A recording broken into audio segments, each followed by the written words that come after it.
again, and welcome back to Land of Nod's Sleep Stories. It's time to continue The Velveteen Rabbit. But before we do, make sure you are nice and comfortable in your bed and ready to listen to the conclusion of this classic tale. So, if you're ready, we'll carry on with the story. Weeks passed, and the little rabbit grew very old and shabby. But the boy loved him just as much. He loved him so hard that he loved all his whiskers off, and the pink lining to his ears turned grey, and his brown spots faded. He even began to lose his shape, and he scarcely looked like a rabbit anymore, except to the boy. To him, he was always beautiful, and that was all that the little rabbit cared about. He didn't mind how he looked to other people, because the nursery magic had made him real, and when you are real, shabbiness doesn't matter. Chapter 5. Anxious Times. And then, one day, the boy was ill. His face grew very flushed, and he talked in his sleep, and his little body was so hot that it burned the rabbit when he held him close.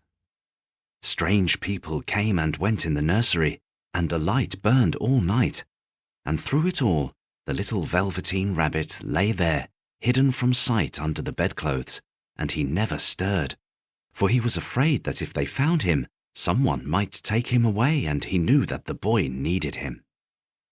It was a long, weary time, for the boy was too ill to play, and the little rabbit found it rather dull with nothing to do all day long. But he snuggled down patiently and looked forward to the time when the boy should be well again, and they would go out in the garden amongst the flowers and the butterflies and play splendid games in the raspberry thicket, like they used to. All sorts of delightful things he planned, and while the boy lay half asleep, he crept up close to the pillow and whispered them in his ear. And presently the fever turned, and the boy got better. He was able to sit up in bed and look at picture books, while the little rabbit cuddled close at his side. And one day they let him get up and dress. It was a bright, sunny morning, and the windows stood wide open. They had carried the boy out onto the balcony, wrapped in a shawl, and the little rabbit lay tangled up among the bedclothes, thinking. The boy was going to the seaside tomorrow. Everything was arranged, and now it only remained to carry out the doctor's orders. They talked about it all while the little rabbit lay under the bedclothes, with just his head peeping out, and listened. The room was to be disinfected, and all the books and toys that the boy had played with in bed must be burnt. Hurrah, thought the little rabbit. Tomorrow we shall go to the seaside. For the boy had often talked of the seaside, and he wanted very much to see the big waves coming in, and the tiny crabs and the sandcastles. Just then, Nana caught sight of him. "How about this old bunny?" she asked. "That," said the doctor. "Why, it's a mass of scarlet fever germs. Burn it at once." What? Nonsense. Get him a new one. He mustn't have that any more." And so the little rabbit was put into a sack with the old picture books and a lot of rubbish, and carried out to the end of the garden behind the fowl house. That was a fine place to make a bonfire, only the gardener was too busy just then to attend to it. He had the potatoes to dig and the green peas to gather, but next morning he promised to come quite early and burn the whole lot.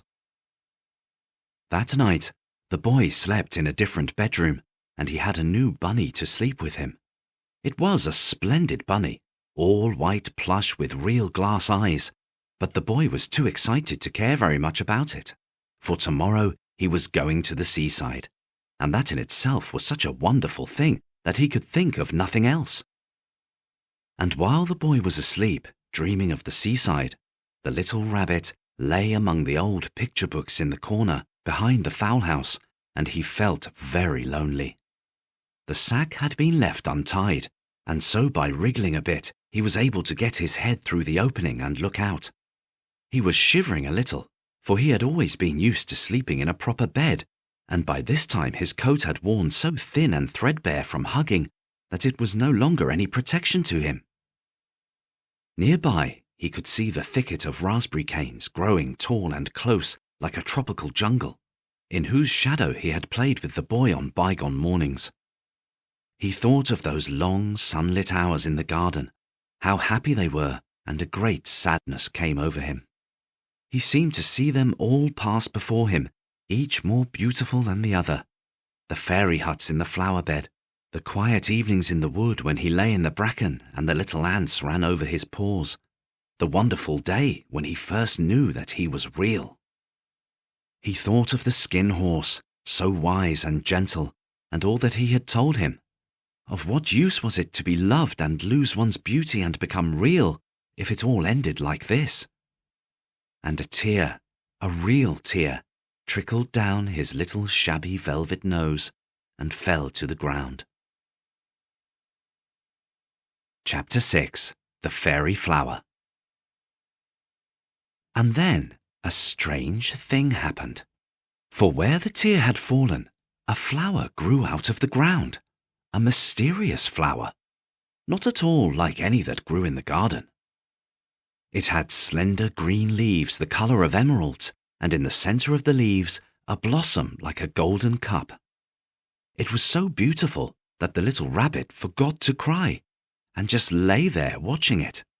And presently the blossom opened, and out of it there stepped a fairy. She was quite the loveliest fairy in the whole world.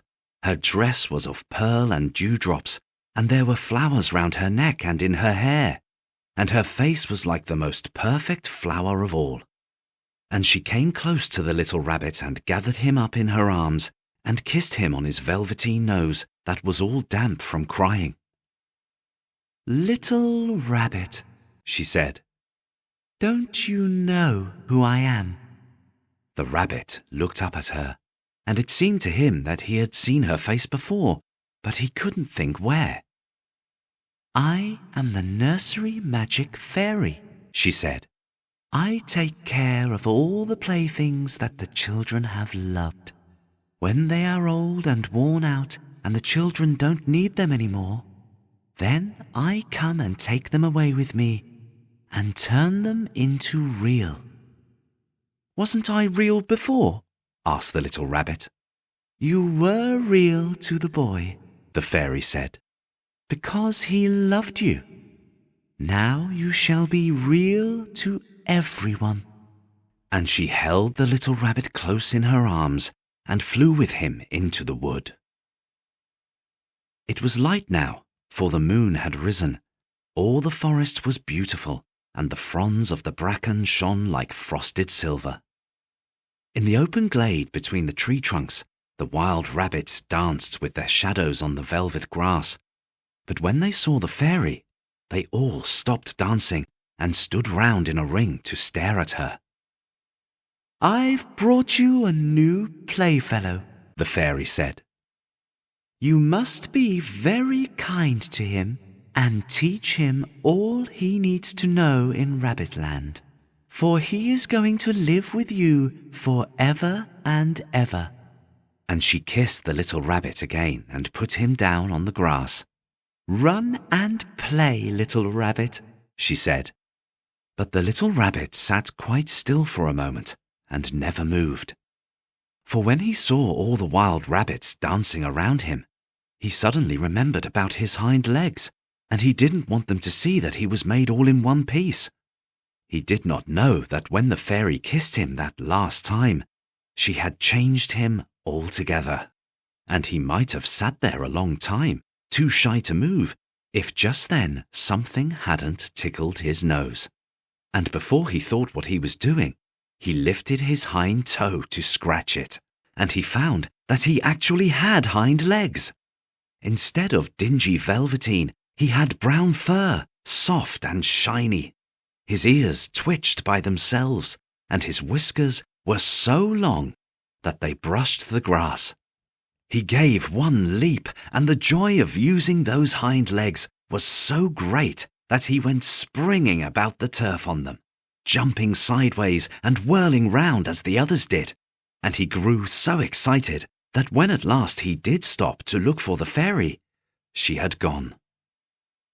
He was a real rabbit at last, at home with the other rabbits. Chapter 7. At last, at last. Autumn passed, and winter, and in the spring, when the days grew warm and sunny, the boy went out to play in the wood behind the house. And while he was playing, 2 rabbits crept out from the bracken and peeped at him. One of them was brown all over, but the other had strange markings under his fur, as though long ago he had been spotted and the spots still showed through.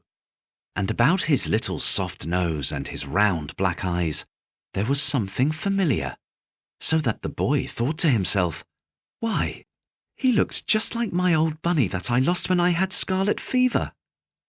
But he never knew that it really was his own bunny, come back to look at the child who had first helped him to be real. I hope you enjoyed the Velveteen Rabbit. Make sure to join us again soon on Land of Nod Sleep Stories for another classic bedtime story. Until then, good night and sleep well.